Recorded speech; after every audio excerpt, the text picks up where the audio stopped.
kulanti wanaagsan daawadayaasha qiimaha badan kuna soo dhawaada falanqeynta aan ka sameynay Italian Serie A kulamada la ciyaaro waxaan diiradda saari doonaa toddobaadkii 19 natiijooyin ka soo baxeen xogaha laga diiwaan geliyay sida ay kooxaha u kala sareeyeen macluumaad walba kaga baahan tihiin haddii aan fiirino ciyaarista Serie A Talyaaniga waxaa la bilaabay Sabtidii 11 Janaayo kulankii ugu horeeyay kooxda Cagliari waxay soo dhaweysay AC Milan waxaana dabcan guusha qaadatay Milan oo 2 gool eber ku badisay Rafaelio iyo sidoo kale Zlatan Ibrahimovic ayana shabaqa gaareen haddaba ciyaarta maxaa laga bartay ciyaaryahan Rafaelio goolkii uu dhaliyay wuxuu dhashay ciyaarta markii ay socotay qaybtii labaad 45 daqiiqo iyo 32 ilbiriqsi waa goolka ugu dhaqsiyaha badan ee kooxda AC Milan ay ka dhalisay Serie A Talyaaniga tan iyo May 2012 waliba gaar ahaan waxaa laga hadlayaa qaybta labaad ee ciyaarta goolkaasna waxaa dhaliyay Zlatan Ibrahimovic kulan ee kooxda Inter Milan wajaheen sidoo kale kulankan waxaa laga diiwaan geliyay Zlatan wuxuu noqday dabcan ciyaaryahanka shanaad ee ugu da'da weyn ee kooxda AC Milan Serie A Talyaaniga gool kaga dhaliyo Zlatanna wuxuu jiray goolka markuu dhalinayo 38 sano iyo 100 maalmood ciyaartoyda ka weyn ee Milan goolasho dhasheen waxaa kamid Alessandro Cosacordo oo Milan gool u dhashay Serie A Talyaaniga asigoo da'diisa ay jirtay 41 sano 25 maalmood Paolo Maldini oo gool ka dhashay Serie A Talyaaniga asigoo da'diisa jirtay 39 sano 277 maalmood Iba Inzaghi oo da'diisa jirtay 38 sano 277 maalmood iyo ciyaaryahanka lagu magacaabo Lead Holme oo gool dhaliyay asigoo da'diisa jirtay 38 sano 120 maalmood Zlatan Ibrahimovic wuxuu noqday ciyaaryahanka shanaad ee Milan ugu da'da weyn ee Serie A Talyaaniga gool ka dhashay sidoo kale kulamadii Sabtidii la ciyaaray waxaa kamid ah kooxda SS Lazio waxay hal gool eber kaga badiyeen naadiga Napoli ciyaartan waxaa go'aamiyay Thierry Immobile daqiiqadii 82 kooxda Lazio waxay u tahay guushii 10aad isku xigta Serie A Talyaaniga inay gaareen waxayna sameeyeen naadiga Simone Inzaghi oo hogaamiyo rikoor u gaaray maadaama markii ugu horeysay taariikh ahaan naadiga Bianconcelestico ay haatan badiyeen 10 kulan oo isku xigta Serie A Talyaaniga sidoo kale kulamadii Sabtidii la ciyaaray kooxda Inter Milan waxay barbardhac hal iyo hal la gashay naadiga Atlanta ciyaartan dabcan Inter Milan waxay hoggaan ku dhiibay Lautaro Martinez daqiiqadii afraad laakiin kooxda Atlanta qaybtii labaad ay soo laabteen waxayna gool la imaadeen daqiiqadii 75aad waxaana u barbaray Robin Gosens iyo Silamada Colombianka Luis Muriel ayaa gool kulaad ka qasaariyay kooxda Atlanta ciyaartan ciwaanada waxaa qaatay goolahaya Samir Handanovic maadaama uu dabcan gool kulaad badbaadiyay waxay ka dhigan tahay Samir Handanovic rigoorooyinka Serie A Talyaaniga uu wajahay 30% inuu badbaadiyay guud ahaan 79 rigoor ay goolahayahan wajahay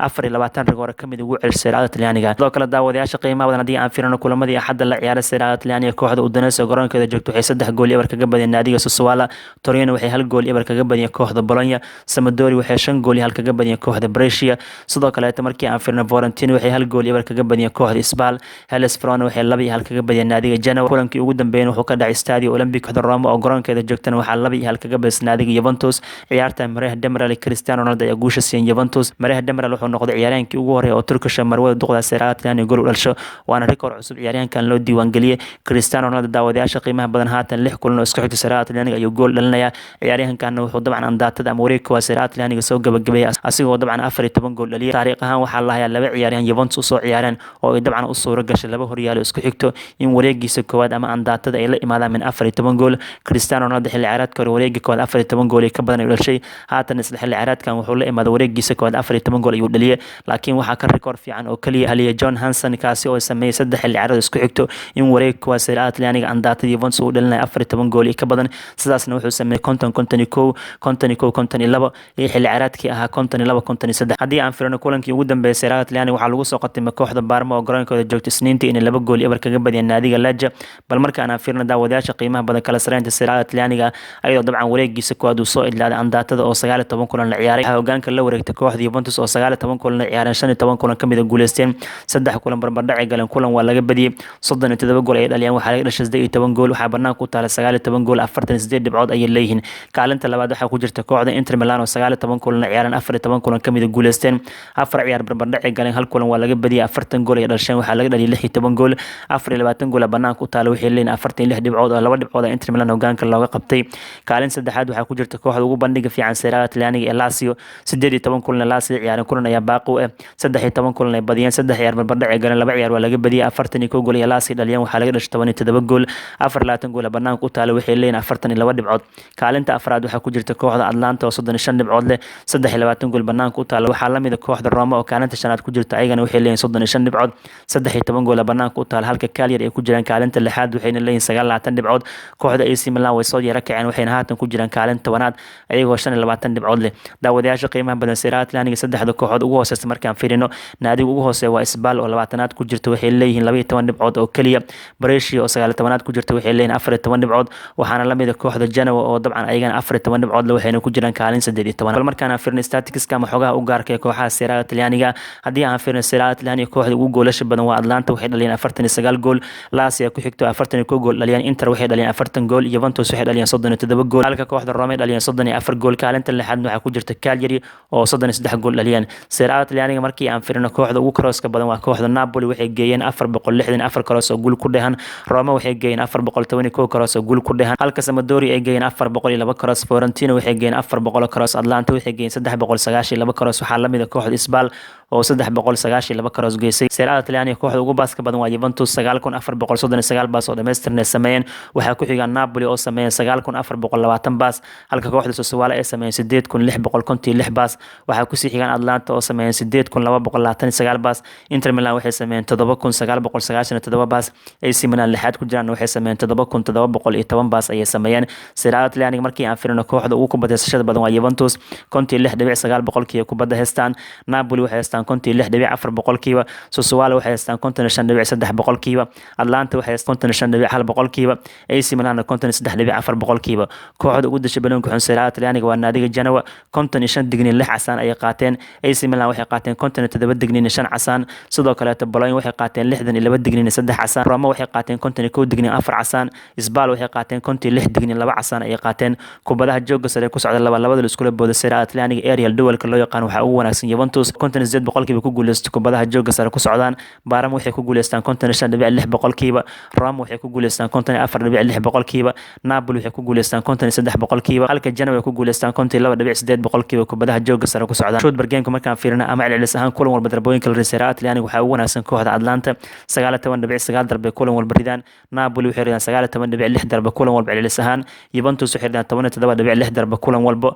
Roma waxay ridaan 16.9 darbo. Lazio waxay ridaan 16.4 darbe kulan walba celcelis ahaan. baas accuracy ama kooxda ugu baas xitaanka badan Serie A Talyaaniga waa Juventus 87.5% wuu saxan yahay baaskeeda. Napoli wuxuu saxan yahay 87.2%. Sassuolo wuxuu saxan yahay 86.1%. Lazio wuxuu saxan yahay 84.6%. Inter Milan baaskeeda wuxuu saxan yahay 84.6%. bandhiga Serie A Talyaaniga 19 kulan la ciyaar ama wareega koowaad qiimeynta shabakadu uu iska sameynaysa dhan walba markii laga eego waxa ugu bandhig fiican kooxda Lazio oo dabcan 10 dhibcood waxa lagu qiimeeyay waxay haystaan 6.96. waxaa ku xigaan kooxda Atlanta oo haystaan 6.94. Inter Milan waxay haystaan 6.92. Juventus waxay haystaan 6.91. Roma waxay haystaan 6.8. 10 dhibcood wax lagu qiimeeyay. daawadayaasha qiimaha badan bal markaan aan fiirino xogaha statistics-ka ciyaartooyda u gaarka ee Serie A Talyaaniga ciyaaryahanka ugu goolinta badan wareega koowaad waa ninka lagu magacaabo Thierry Immobile wuxuu dhaliyay 20 gool. waxaa ku xigaan Romelu Lukaku iyo Cristiano Ronaldo oo dabcan 14 gool dhaliyeen, halka ninka lagu magacaabo Pedro u dhaliyay kooxda Cagliari oo 11 gool dhaliyay. Lautaro Martinez oo Inter Milan iyo Luis Monreal Atlanta waxay dhaliyeen 10 gool. Andrea Belotti oo Torino iyo lagu magacaabo Joseph Ilicic oo ciyaar kooxda Atlanta 9 gool ay dhaliyeen. Francesco Caputo Sassuolo iyo Domenico Berardi Sassuolo ayagana waxay dhaliyeen 8 gool. haddii aan fiirino Serie A Talyaaniga dhinaca assistiga ama caawinaad waxaa ugu sareeya Luis Alberto 11 gool caawinaad ka geystay. waxaa ku xiga Dejan Kulusevski oo Parma u ciyaaray 7 gool caawinaad ka geystay. Salamada Alexander Babu Gomez oo Atlanta 7 gool caawinaad ka geystay. Pellegrini oo ciyaaray kooxda Roma 6 gool caawinaad ka geystay.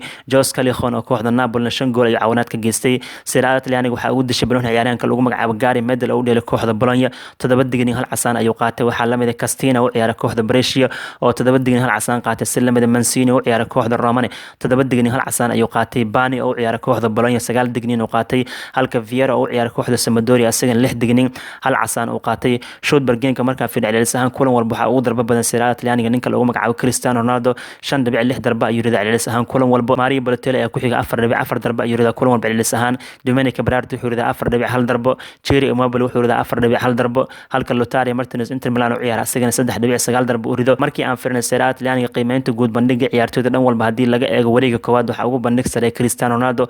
qiimeynta shabakadu uu iska soo saaraysa Ronaldo wuxuu ciyaar 16 kulan wuxuu haystaa 7.85 10 dhibcood wax lagu qiimeeyay. Luis Alberto ku xigo Lazio uu ciyaar oo 7.76 haysto 17 kulan uu ciyaaray. Thierry Immobile ku sii xigo Lazio asagana 7.75 ayuu haystaa wuxuu ciyaaray 17 kulan lagu soo bilaabay iyo kulan uu bedel ku soo galay.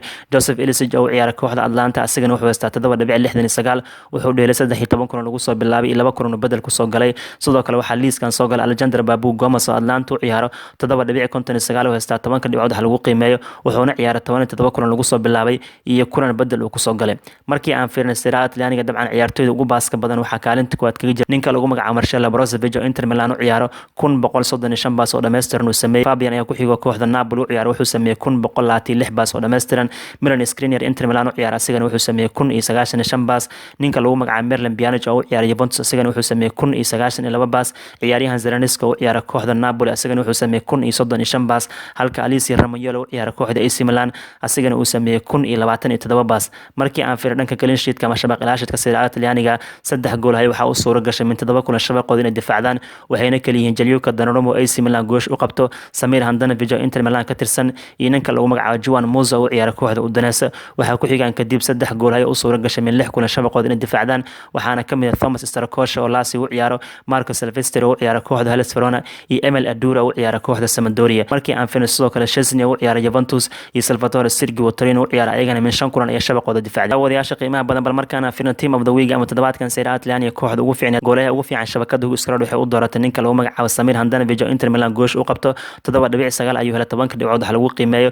daafacyada waxay kala yihiin German Basel oo u ciyaara Valentino wuxuu helay 8.2 iyo sidoo kale daafac lagu magacaabo Neuting oo 8.2 helay Udinese u ciyaaro. garbaha waxay kala yihiin Theo Hernandez oo AC Milan u ciyaara 8.3 helay iyo El Said Hasid oo u ciyaara kooxda Napoli oo 7.7 helay. ka dhex waxaa ka soo muuqda Rodrigo Di Paul oo u ciyaara Udinese oo dabcan 8.6 helay iyo Messi oo u ciyaara kooxda Torino 8.7 helay. garbaha waxay kala yihiin ciyaaryahanka lagu magacaabo Lenetti oo u ciyaara kooxda Sampdoria 9.3 helay iyo lamada ciyaaryahan ku dheelay Sampdoria lagu magacaabo Yankati oo asagana 9.5 helay. ka wararka markii aan fiirno waxa hogaaminayaan oo Kaka u ciyaara Udinese iyo sidoo kale Fabio Quagliarella oo u ciyaara kooxda Sampdoria oo 9.3 helay. daawadayaasha qiimaha badan bal markaan la wadaagno kulamada la ciyaar doona Serie A Talyaaniga retornada ama wareegga labaad la bilaabi doona toddobaadka 20aad dabcan waxaana bilaabi doona kooxaha Lazio iyo Sampdoria kulanka dhici doona Stadio Olimpico oo soo gali doona 5 galabnimo xilliga geeska Afrika waa Sabtiga 18 Janaayo. si lamada Sabtiga waxaa iska hor imaan doona Sassuolo oo soo dhaweynaysa kooxda Torino kulan soo gali doona 8 fiidnimo xilliga geeska Afrika halka kooxda Napoli ay qaabili doonta Fiorentina ciyaar soo gali doona 10:45 habeenimo xilliga geeska Afrika.